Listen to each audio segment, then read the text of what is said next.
Jeremy is the 2014 Massachusetts Teacher of the Year. She's been teaching English for over 8 years, first at Central High School in Springfield, Mass, and now at Northampton High School. But her professional home is, of course, the Western Massachusetts Writing Project.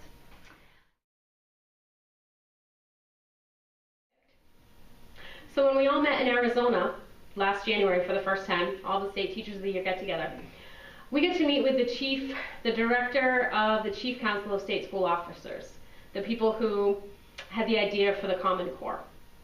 And the man in charge of this grand design was named Chris Minnick. And Chris talked a lot to us that day, but he had one message for us that came out crystal clear. He said, "I never want to hear that you are just a teacher." He said, "Every time I go into a school and I see the incredible things that teachers are doing, and I try and talk to them, I hear, but I'm just a teacher." And he said, "You are not just a teacher. You are a teacher, and you need to stop saying that."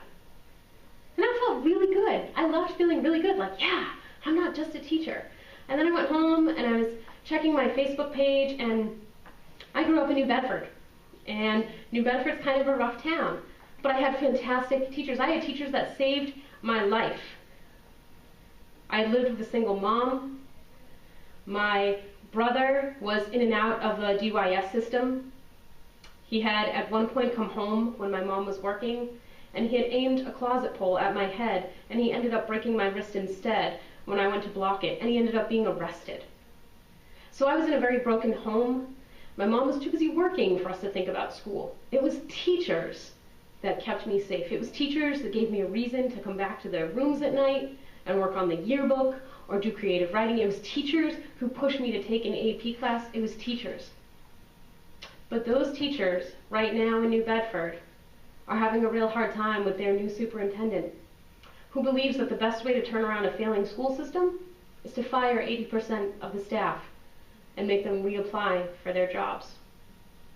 These were my teachers having to reapply for their jobs, being told they were just teachers.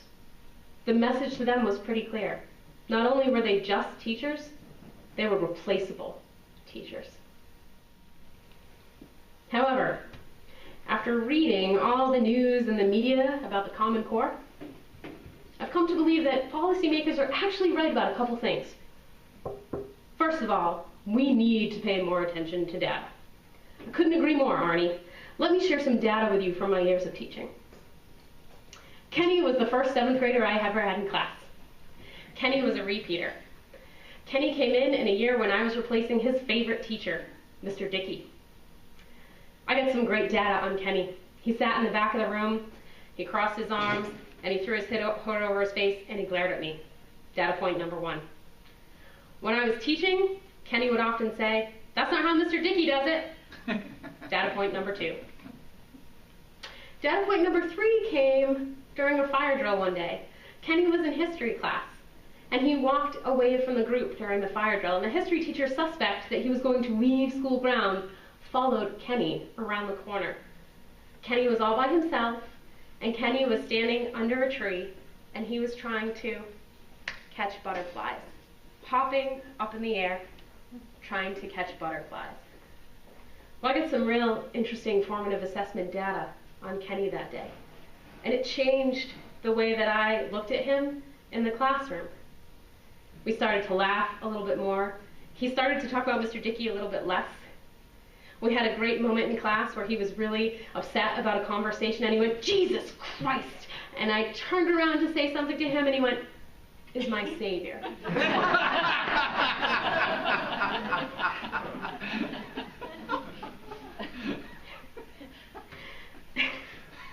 Data point number 4. My summative assessment of Kenny came a few years ago when he wrote me an email on Facebook. "I honestly couldn't thank you enough for all that you've done for me. It was all of the Tag House teachers really, but you had the biggest impact on who I am today. I felt so out of place in Tag, talented and gifted. And you made me feel like I was smart enough to be there and to do so much more. It took a while to kick my butt into high gear, but all the encouragement really stuck with me all these years. I don't talk often. Most people have no idea I even struggle because I don't let it show. I'm glad you even listened, honestly. After that email, Kenny sent me a picture of his most recent paper grade in college, a big, fat A. It's pretty good. The data was pretty clear to me. Kids need time to think through difficult concepts. Kind of ironic in the face of all the timed assessments we're forced to give right now, isn't it? You see, we teachers need to start talking more about data. We take it every day, and we get great information about our kids from it. Policymakers think we hate it. Our job as teachers is to teach them how we already use data every day to make decisions in our school. Data we can't get from standardized tests. Data we certainly can't get from assessments that are created by people who are so far removed from our classroom. See, people don't know what we do, and it's our job to teach them. Think of them as our most difficult students. Policymakers, principals, parents, they all need what we give our toughest kids: patience and perseverance. Just like some of our students need concepts repeated over and over again before they get it, so do they. One school committee meeting is not going to cut it. One letter to the editor isn't going to get the job done. We have to teach them over and over and over again about what it is that we do. That's because a lot of what we do is invisible. And a lot of what our job requires is for us to make what's invisible visible, to make the implicit explicit. That's the magic of teaching and the challenge. That is what we do every day as teachers. We need to make what we're doing more visible to people. Taylor Mali has a line from his poem Miracle Workers that I think describes what we do perfectly. His poem talks about a girl who forgot a pencil one day, and he, without her knowing, puts one on her desk and walks away, and she's stunned when she finds it on her desk and thinks he's a magician. And Taylor says, "I just gave you what I knew you needed before you had to ask for it." Great teaching is the equivalent of a final draft. It's so polished that one can't see all the editing, erasing, rearranging, and agonizing that has gone on prior to that paper. Teachers, we need to do a better job of showing our work. Finally, I encourage you to support the core. Yes, the Common Core. But I'm not talking about standards.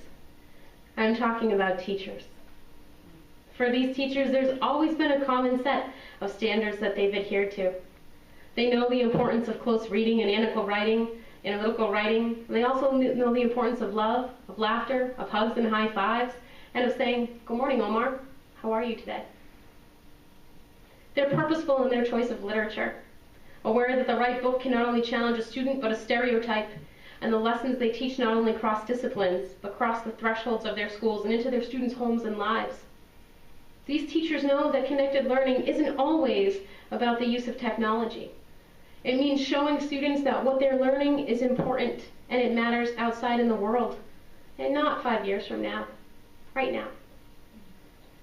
Scare tactics and bullying have been used to try and disband this Common Core. There's no other profession I know of where people who have little to no experience in the field would dare to tell people how to do their job. Teaching is a profession. It's a craft. And it requires experience and guidance from veteran teachers, not business consultants and policymakers. In his book Outliers, Malcolm Gladwell says to be an expert at anything, you have to have 10,000 hours. Think about that for a moment. I've done the math. I teach about 7 hours a day. If I do that for 42 weeks, that's a total of 1,470 hours a year. So it would take teachers on average almost 7 years to be considered an expert at teaching. The average career span of a teacher is 5 years or less. It's time for us to start writing new educational narratives. Chris Minnick was right. We are not just teachers. We are teachers.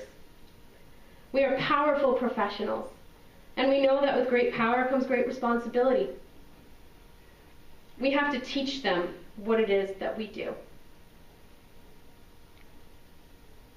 We have classrooms, not just of students, but of parents, principals, and policymakers. The most important factor in a child's education is always going to be you, the Common Core. That will never change. And I firmly believe that with enough teacher intervention and meetings with parents and phone calls, we can make policymakers get it. However, these are difficult concepts for people to understand, and so good teachers know that this is not going to happen overnight. However, the data is clear. People are starting to listen. People are starting to support us. Now is the time to speak up. Now is the time to throw away the voice that says, but I'm just a teacher. Let's go do what we do best. Teach. Thank you.